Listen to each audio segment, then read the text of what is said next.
Neville, chapter 10. Creation. I am God, declaring the end from the beginning, and from ancient times things that are not yet done. Isaiah 46:10. Creation is finished. Creativeness is only a deeper receptiveness for the entire contents of all time and all space, while experienced in a time sequence, actually coexist in an infinite and eternal now. In other words, all that you ever have been or ever will be, in fact, all that mankind ever was or ever will be, exists now. This is what is meant by creation, and the statement that creation is finished means that nothing is ever to be created. It is only to be manifested. What is called creativeness is only becoming aware of what already is. You simply become aware of increasing portions of that which already exists. The fact that you can never be anything that you are not already, or experience anything not already existing, explains the experience of having an acute feeling of having heard before what is being said, or having met before the person being met for the first time, or having seen before a place or thing being seen for the first time. The whole of creation exists in you, and it is your destiny to become increasingly aware of its infinite wonders and to experience ever greater and grander portions of it.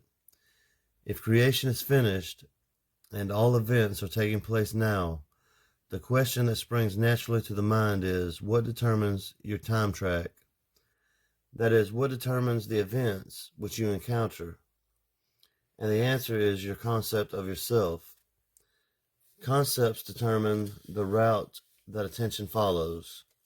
Here's a good test to prove this fact. Assume that the feeling of your wish fulfilled, and observe the route that your attention follows. You will observe that as long as you remain faithful to your assumption, so long will your attention be confronted with images clearly related to the assumption. For example, if you assume that you have a wonderful business, you will notice how in your imagination your attention is focused on incident after incident relating to that assumption. Friends congratulate you, tell you how lucky you are. Others are envious and critical. From there, your attention goes to larger offices, bigger bank balances, and many other similarly related events.